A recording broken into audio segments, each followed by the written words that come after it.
का भगवान का अल्लाह ताला का नाम लेके बात को आगे रखता हूँ। आज यहाँ पे उम्रा यात्रियों को, बांगी भाइयों को और इमामी साहब को हमारे 12 बलुतेदार मित्र मंडल की ओर से और मंदिर के बाहर जो काम करने वाले हैं उनको यात्रा में भेजने का पिछले महीने में ऐलान किया था। वो ऐलान यात्रियों का मंदिर के बाहर काम करने का पूरा कर दिया। अभी अपने मालेगांव शहर के जितने भी मस्जिद में खिदमत करते हैं, सेवा देते हैं, नमाज पठन करते हैं, वो सम्माननीय बांगी भाइयों को और सम्माननीय इमाम भाइयों को हमारे 12 बलुतेदार, हमारे को बोलना तो गलत होगा, अपने 12 बलुतेदार मित्र मंडल की तरफ से उनको उम्रा को भेज रहे हैं। आज वो उम्रा को भेजने का, नतीजे पे जाने का कार्यक्रम यहाँ पे संपन्न हो रहा है। जितने भी उनकी फीस है सभी 20 लोगों का तय हुआ था, लेकिन इस मालेगांव में एक बंदा बहुत अच्छा काम करता है, इधर भी उधर भी, वो जात धर्म कोई देखता नहीं, खुद की जान जोखिम में डाल के भी वो काम करता है। आने वाले दिनों में उनका बड़ा सत्कार भी हमने रखा था, उसको मैं मेरी ओर से भेजने वाला हूं। ऐसे 21 लोगों को उम्रा को भेजने का तय किया है। उनकी ऐलान नहीं, ऐलान पहले हो गया है। आज अपने मालेगांव की जो जो बड़ी बड़ी हस्ती यहाँ पे उपस्थित है, उनके हाथ से वो अपन सब पैसा उनका बुकिंग का अदा कर दे। ऐसे इस शुभ अवसर पर उपस्थित यहाँ पे अपने मालेगांव की सभी की पहचान के बड़ी हस्ती श्रीमान सम्माननीय मौलाना उमराइन साहब, यहाँ पे उपस्थित श्रीमान सम्माननीय सूफी अनीस अहमद साहब, मेरे मार्गदर्शक आदरणीय सूफी इस्माइल, बड़े इस्माइल बाबा, सूफी रमजान बाबा, हफीज इनायतुल्लाह, सूफी नूरत अहमद साहब, सभी मंच पर उपस्थित सम्माननीय व्यासपीठ, सभी सहकारी मालेगांव के बड़े सोशल वर्कर्स, कारपोरेटर्स, बड़े बड़े जिम्मेदार, यहाँ पे सभी सम्माननीय नेतागण, सभी सम्मान्य पत्रकार बंधु आणि उपस्थित मेरे 12 बलुतेदार के कमलाकर पवार जी, समाधान ढोबरे जी, स्वप्निल जी देवरे, मिर्जा सरकार, प्रवीण जी, सुरेश जी झांटे, सभी सम्मान्य मेरे बाजू में बैठे हमारे फाउंडर साबिर भाई, उमर मेरे भाई, इजाज भाई खाटी, ये सभी हमारे फाउंडर मेंबर है। ये सभी सम्मान्य फाउंडर मेंबर आज इस शुभ अवसर पर सम्मान्य उमराइन साहब और सभी मौलाना सूफी साहब यहाँ पे उपस्थित हुए। आप सभी लोग यहाँ पे आए, मैं तहे दिल से हमारे 12 बलुतेदार मित्र मंडल से आपका सहर्ष स्वागत करता हूँ, बहुत बहुत धन्यवाद देता हूँ, तहे दिल से शुक्रिया अदा करता हूँ। पहली बात तो आप सभी इतनी बड़ी बड़ी हस्ती हमारे दावतनामे का रिस्पेक्ट करके आए, मैं बड़े हृदय से आपका शुक्रिया अदा करता हूँ, बहुत बहुत धन्यवाद व्यक्त करता हूँ। पिछले महीने में यात्रा का ऐलान किया था, वो यात्रा का ऐलान हो गया। सबसे बड़ी बात साहब, जो मंदिर के बाहर काम करने वाले, जो सेवा देने वाले गरीब लोग थे जिनको 1500 रुपए की आमदनी मिलती, उन सभी को 21 दिन की यात्रा को भेज दिया। आज का दौर ऐसा चलता है कि रोड पर निकले वाला अपना घर का ही आदमी, मोहल्ले का ही आदमी शाम तक सुरक्षित वापस आएगा कि नहीं, भरोसा नहीं रहता। लेकिन ऊपर वाले मालिक की, भगवान की, परवरदिगार की, परमात्मा की मेहरबानी, 21 दिन की नेपाल की काशी प्रयाग जगन्नाथपुरी की 21 दिन की यात्रा करके सब खुशी मंगल से सुखरूप वापस आए, ये बहुत बड़ी बात है। मैं इसको ऐसा समझता हूँ कि जो काम आत्मा से किया तो उसको परमात्मा का, परवरदिगार का आशीर्वाद रहता है। वो यात्रा बहुत ही आनंदमय सफल हुई। वैसे आने वाले दिनों में भी एक उम्रा के मेरे सभी बांगी भाइयों की और इमाम भाइयों की भी यात्रा बहुत ही खुशी से आनंदमय होगी। आज जो काम दिल से करते हैं तो वो काम बहुत ही यशस्वी होता है, ऐसा मैं कह सकता हूँ, और इसका अनुभव भी आज तक की उम्र में आया है।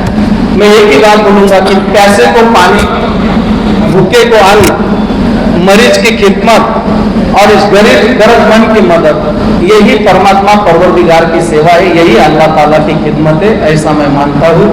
और दूसरों की अच्छाई और दूसरों की भलाई करते रहे तो अपने और अपने परिवार की भलाई कोई रोक नहीं सकता, वो अल्लाह ताला का आशीर्वाद से आगे ही बढ़ सकता है।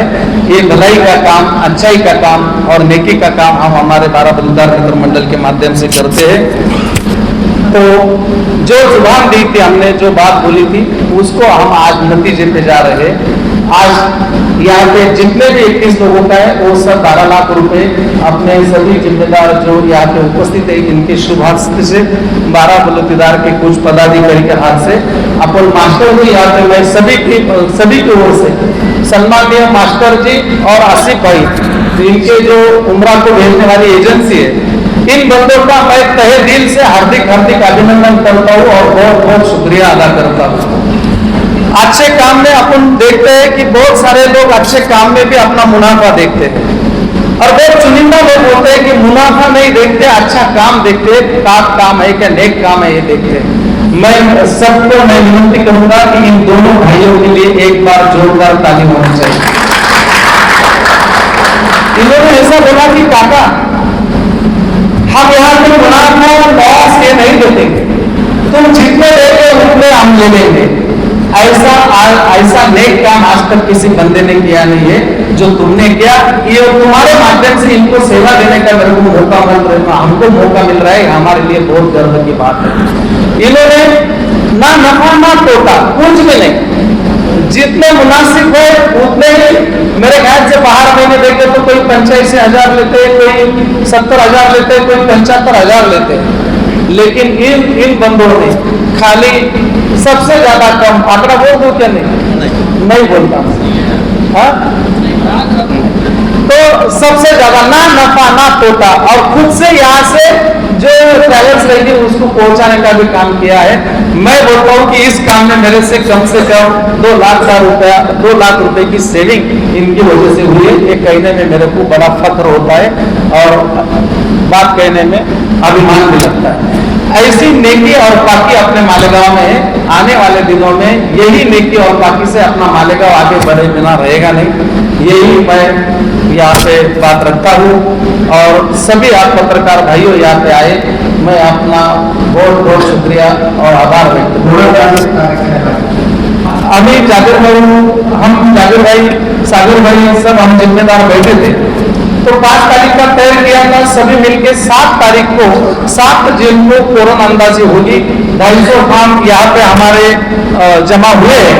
मैं अपने जिम्मेदार लोगों को ही और अपने जितने भी मस्जिद के बांगी भाई और इमाम भाइयों का यादी में और फॉर्म भरा नहीं है, मैं अपने चैनल के माध्यम से सभी इमामी भाइयों को और इमामी साहब को और बांगी भाइयों को रिक्वेस्ट करता हूँ, जिनके फॉर्म रहे उनके फॉर्म जल्दी से जल्दी 27 तारीख को भर दे।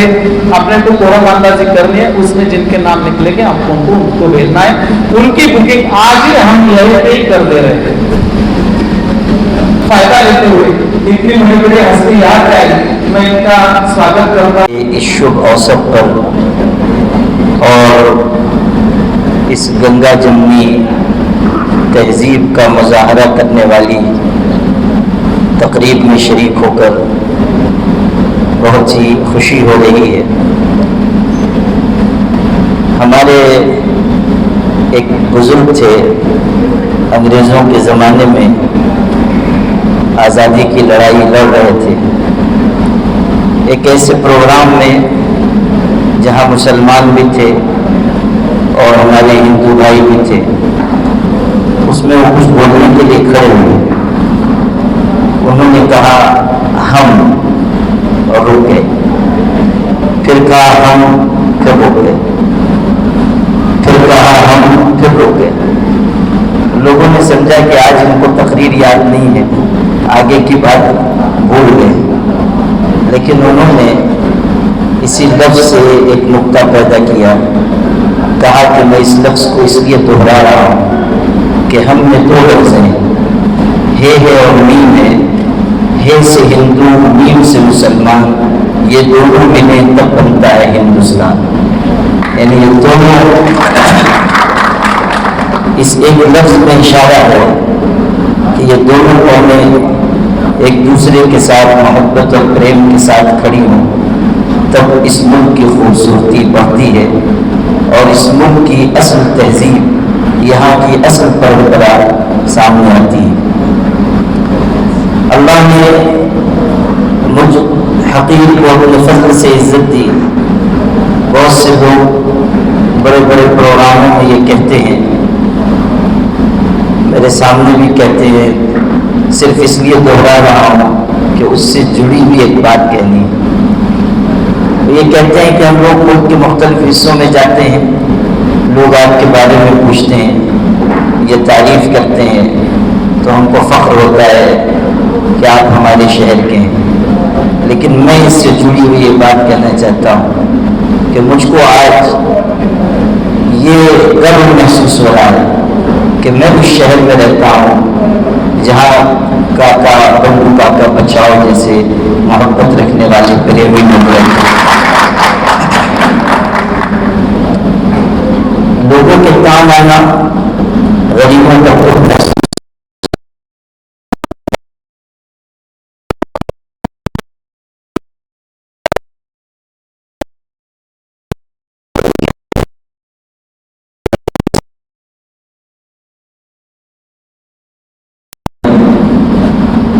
अगर कुछ भी न कमाया होता, सिर्फ गरीबों की परेशान हालों की दुआएं कमाई होती जो उन्होंने हासिल की हैं, तो इनकी जिंदगी सफल थी, कामयाब थी।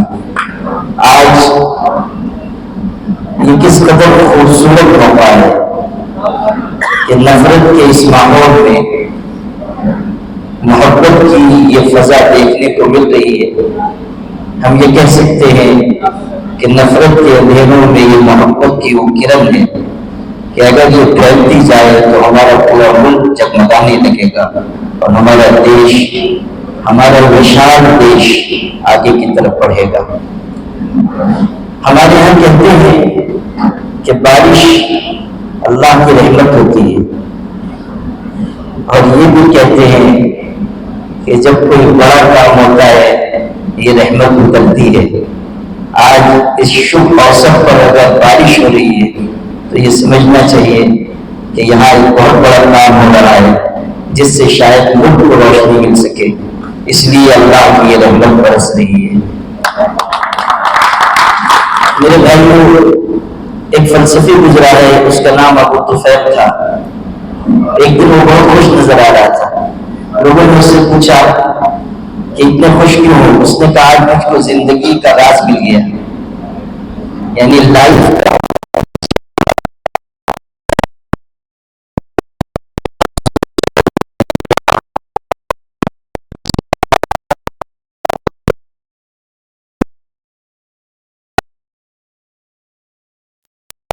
इंसान की जिंदगी की सफलता और कामयाबी इसमें है कि वो अपने लिए न जिए, दूसरों के लिए जिंदगी गुजारे। यही जिंदगी का राज है।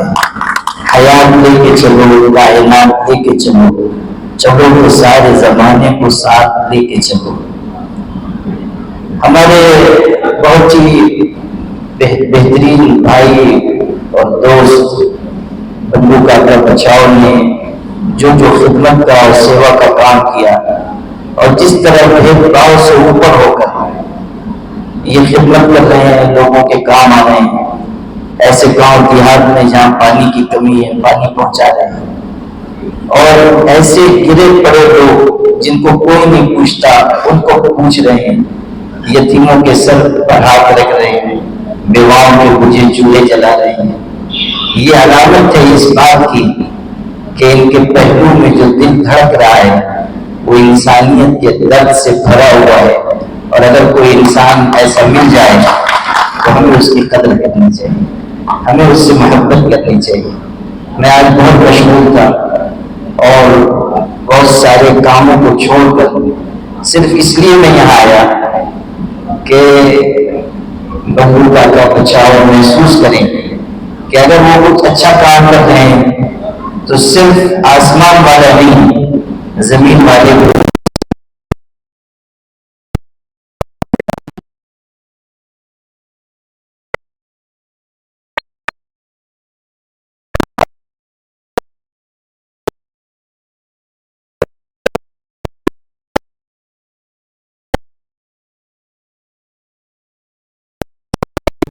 शुभ भावनाओं के साथ, अच्छे जज्बात के साथ, अच्छे एहसासात के साथ इस काम में और इस तरह के कामों में शरीक हो रहे हैं, उनकी जगह इस मकान में, इस जगह में या किसी और जगह में नहीं है। उनका मकाम, उनके लिए गुंजाइश हमारे दिलों में है और उनके लिए हमारे घरों के और हमारे दिलों के दरवाजे खुले हुए हैं। अगर हम हाथ से हाथ मिलाकर, शानी से शाना मिलाकर इस मुल्क की असल तहजीब और परंपरा को जिंदा करें कि मोहब्बत को आम करें और इंसानियत को आम करें, तो ये शायद इस वक्त का सबसे बड़ा काम होगा। ये संदेश पूरे देश को जाना चाहिए कि कल भी हम एक थे, आज भी एक हैं और आइंदा भी एक रहेंगे। इक़्तिदार और सियासत की कुर्सियां और उनके मफादात हमारी मोहब्बतों को तोड़ नहीं सकते। आज तक दुनिया में वो चीज, वो औजार पैदा नहीं हुआ जो मोहब्बत की जंजीर को काट सके। ये मोहब्बत जब तक बाकी है, ये देश जिंदा है, ये देश बाकी है और इसी तरह इंसानियत का सफर होता रहेगा। मैं शुक्रिया अदा करता हूँ हमारे भाई का भी, उनके सब साथियों का और आप सबका कि इस खूबसूरत मौके पर आप आए। मुझे उम्मीद है कि इसी तरह के और काम होते रहेंगे और मालेगांव से सिर्फ इस स्टेट को नहीं, इस सूबे को नहीं, पूरे मुल्क को यह संदेश जाएगा कि इंसानियत मरी नहीं, जिंदा है, नफरत बढ़ी नहीं, मोहब्बत अब भी उस पर गालिब है।